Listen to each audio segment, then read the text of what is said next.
देखिए, महाराष्ट्र के अंदर चुनाव चल रहे हैं और महाराष्ट्र के अंदर सबसे बड़ी चर्चा ये है, महाराष्ट्र के अंदर क्या पूरे देश के अंदर ये लोग सोच रहे हैं कि भाई अब की बार महाराष्ट्र के अंदर किसकी सरकार, क्या एनडीए अलायंस मोदी भाजपा और इनकी अलायंस की सरकार बनेगी या अब की बार राहुल गांधी लोकसभा चुनाव की तरह मोदी को, एनडीए को और तमाम पार्टियों को पटकनी देंगे। क्या होगा महाराष्ट्र के अंदर, ये आज इस पूरे सेशन के अंदर आप समझ जाएंगे। और सबसे बड़ी बात कि हमने जो डेटा निकाल कर रखा है वो अगर आपने समझ लिया तो आप ऐसे समझिए कि आपने महाराष्ट्र का चुनाव जो है वो समझ लिया। पूरा आपको समझ में आ जाएगा कि महाराष्ट्र के अंदर किस पार्टी सरकार बन रही है। और सबसे बड़ी बात कि जो मुस्लिम वोट बैंक है, मुस्लिम वोट बैंक 2024 के लोकसभा चुनाव की तरह अब की बार भी भाई इनको काफी दर्द देगा।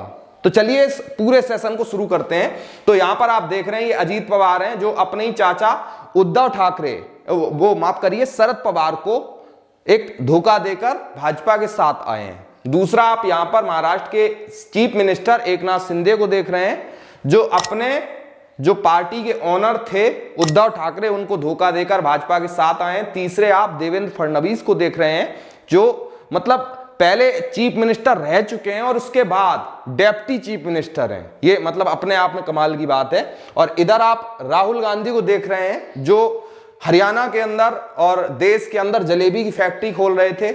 इधर आप ये शरद पवार को देख रहे हैं जो मतलब भगवान से भी शायद 2-4 साल छोटे होंगे, वो अब तक कुर्सी छोड़ने को तैयार नहीं है। और ये आप उद्धव ठाकरे को देख रहे हैं जो अपने ही पिताजी की बात ना मानकर, क्योंकि इनके जो पिताजी स्वर्गीय बाला साहब ठाकरे थे वो ये कहते थे कि कांग्रेस पार्टी के साथ जो जाएगा वो मतलब सबसे बड़ा देशद्रोही होगा। लेकिन आप कमाल देखिए कि उनका ही बेटा आज कांग्रेस पार्टी के साथ बैठा हुआ है। तो चलिए ये पूरी जानकारी आपके साथ शेयर करते हैं। तो अब इसके लिए हमने जो डेटा रखा है वो अब रिवील हो चुका है और यहां पर आप 2011 की जो जनगणना के आंकड़े हैं वो अपनी स्क्रीन के ऊपर देख रहे हैं। और इसको देखने के बाद आप समझ जाएंगे कि भाई किसकी सरकार बनने जा रही है। ये पूरे जो आंकड़े हैं वो आपको मैं पहले ही बता दूं कि ये आंकड़े जो हैं वो 2011 की जनगणना के हैं। ये जो आंकड़े हैं वो 2011 की जनगणना के हैं और वो इसलिए हैं क्योंकि 2011 के बाद कोई सेंसस नहीं हुआ है, कोई जनगणना नहीं हुई है। तो इसकी वजह से मजबूरी में ये जो आंकड़े लिए जाते हैं वो 2011 के लिए जाते हैं। और 2011 की जनगणना के मुताबिक महाराष्ट्र में हिंदुओं की जो आबादी थी वो कुल 79.83%, यानी कि 80% के आसपास थी। मैं थी इसलिए कह रहा हूं कि ये 2011 में थी 79.83%। लेकिन अब तमाम जो चीजें हैं, तमाम रिसर्च फर्म हैं, तमाम जो अन्य संस्थाएं वो ये दावा करती हैं कि महाराष्ट्र के अंदर अब फिलहाल जो हिंदुओं की आबादी है वो 77 और 78% के आसपास बची है। मतलब हिंदुओं की आबादी कम हो गई है 2011 के मुताबिक। अब ये चीज आप अपने दिमाग में रखिए, याद रखिए, क्योंकि आगे इसकी बहुत ज्यादा जरूरत पड़ेगी। अब इसके बाद जो दूसरी सबसे बड़ी महाराष्ट्र के अंदर आबादी है वो मुसलमानों की रहती है। और 2011 की जनगणना के मुताबिक, सेंसस के मुताबिक, जो इस्लाम धर्म को मानने वाले लोग हैं, यानी कि जो इस्लाम धर्म को फॉलो करते हैं, उनकी कुल आबादी महाराष्ट्र के अंदर 2011 में 11.54% थी, यानी कि 11.5% के आसपास। लेकिन ये 2011 में थी। अब तमाम जो रिसर्च फर्म है, तमाम अन्य चीजें हैं वो ये कहती हैं कि महाराष्ट्र के अंदर अब 2024 में जो मुसलमानों की आबादी है वो 14 से 15% के आसपास हो चुकी है। यानी कि मुसलमानों की आबादी 2011 के मुताबिक 2024 में बढ़ चुकी है। और ये आबादी सबसे ज्यादा मैटर करेगी कि भाई किसकी सरकार बनेगी। इसके बाद जो तीसरा सबसे बड़ा फैक्टर है वो है बौद्ध आबादी।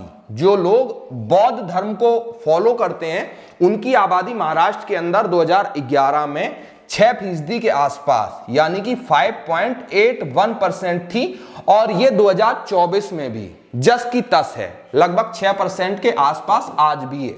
ये बात आपको क्लियर हो गई। बाकी अन्य धर्मों के लोग ना के बराबर है, किसी की 1% है, किसी की आधा % है, तो उनकी चर्चा अभी नहीं करते हैं। अब आप इस चीज को देखिए, एक तरफ ये महायुति यानी कि एनडीए अलायंस है, दूसरी तरफ ये महागठबंधन जो महाविकास अघाड़ी गठबंधन है वो है। अब हमने आपको बताया कि महाराष्ट्र के अंदर जो मुसलमानों की आबादी है वो 14 से 15% के आसपास हो चुकी है। 15%, माफ करिए 50 लिख गया, 15% के आसपास हो चुकी है, 14 से 15% के आसपास हो चुकी है। और ये जो मुसलमान वोट बैंक है, ये आप सब लोग जानते हैं कि ये भाजपा के साथ तो नहीं जाएगा। नहीं जाएगा मतलब ये जो पूरा वोट है वो किधर जाएगा, वो जाएगा महाविकास अघाड़ी को, यानी कि राहुल गांधी कांग्रेस पार्टी और इनके गठबंधन को। तो अब सीधी सीधी जो लीड है वो इनको मिल गई है, कितनी, 14 से 15% की। अब 14 से 15% की जो लीड है वो इनको बढ़ानी है। अगर इनसे आगे निकलना है तो इन्हें वोट लाना पड़ेगा कम से कम 16 से 17%। 16 से 17% वोट लाना पड़ेगा। अब ये वोट कहां से लाएंगे भाई? हिंदुओं के वोट इनको मिलेंगे, सीधी सी बात है। और ये ओपन सीक्रेट है, कोई छुपी बात नहीं है कि भाजपा और ये जो पार्टियां हैं वो हिंदुओं की राजनीति करती हैं। अब इनके जो वोट हैं वो कहां से आएंगे? हिंदुओं के आएंगे। लेकिन हिंदुओं के अंदर भी एक सबसे बड़ा जो फैक्टर है वो ये है कि महाराष्ट्र के अंदर जो हिंदू आबादी है उसमें सबसे ज्यादा ओबीसी वर्ग के वोटर बताए जाते हैं, ओबीसी। और ओबीसी में भी एक चीज है कि जो मराठा हैं, मराठा जो हैं उनकी आबादी महाराष्ट्र के अंदर लगभग 30 या 35% के आसपास है। मराठा जो वहां के मूल निवासी हैं। और ये जो मराठा आबादी है वो आरक्षण के मामले में आपने सुना होगा कि महाराष्ट्र के अंदर एक बार मतलब प्रदर्शन हुआ था मराठा आरक्षण को लेकर, और इस सरकार के खिलाफ, मोदी सरकार के खिलाफ एक मनोज जरांगे नाम के व्यक्ति थे, उन्होंने प्रोटेस्ट किया था मराठा आरक्षण को लेकर। तो अब ये जो 35% मराठा आबादी है वो अगर इधर शिफ्ट होती है तो आप तय मानिए कि ये जो गठबंधन है वो कहीं भी लग नहीं पाएगा, इनकी हवा नहीं लगेगी, ये मतलब बाहर हो जाएंगे।